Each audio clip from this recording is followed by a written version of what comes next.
امام ابو حنیفہ رحمہ اللہ تعالیٰ کا دور وہ دور تھا کہ جس میں نئی قوموں کے ساتھ نئے نئے مسائل پیش آ رہے تھے۔ اسلام داخل ہو چکا تھا پورے عراق، ایران، سنٹرل ایشیا کے تمام قوموں میں اسلام داخل ہو چکا تھا۔ اب اس کے بعد اگلی قوموں تک اسلام پہنچنا تھا، اگلی قوموں کے ساتھ اسلام کے معاملات کیا ہونے چاہیے۔ اس وقت ضرورت اس بات کی تھی کہ اسلام کا قانون کیا ہے، بین الاقوامی قانون، دوسری قوموں کے ساتھ ملنے جلنے کے آداب کیا ہے، جنگ کے اصول کیا ہیں، صلح کے اصول کیا ہیں، بزنس کے اصول کیا ہیں، مسلمان دوسرے ملک میں چلا جائے گا تو کن اصولوں کے ساتھ، غیر مسلم مسلمان مملکت میں آئے گا تو کن اصولوں کے ساتھ۔ اس کو کہتے ہیں اسلام کا بین الاقوامی قانون، اور اس کا پہلا امام ابو حنیفہ رحمہ اللہ تعالیٰ، انہوں نے سب سے پہلے یہ قانون مرتب کیا، اور اس کے بعد پھر ان کے شاگرد تھے امام محمد، انہوں نے السیر الصغیر، السیر الاوسط، السیر الکبیر، اسی عنوان کی کتابیں لکھی ہیں، اور بعد میں ساری امت اس پر عمل پیرا ہوتی رہی ہے۔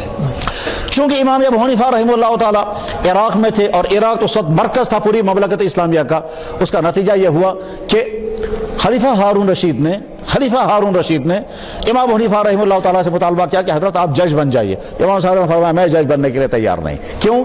جج بننے کے معنی یہ ہے کہ میں حکومت کے ماتحت ہو جاؤں گا، اور حکومت کے ماتحت ہونے کے بعد پھر میں آزادانہ قانون سازی نہیں کر سکتا۔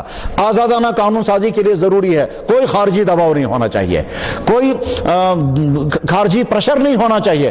آزادانہ قانون سازی کرنے کے لیے ہمیں ایک طرف سے قرآن، ایک طرف سے حدیث، ایک طرف سے امت کے مسائل، ایک طرف سے زمانے کے تقاضے، ان تمام کو سامنے رکھنا ہوگا، تب ہم آزادانہ قانون سازی۔ جب میں حکومت کا ایک فرد بن جاؤں گا، ملازم بن جاؤں گا، اس کے بعد پھر میں آزادانہ قانون سازی نہیں کر سکتا۔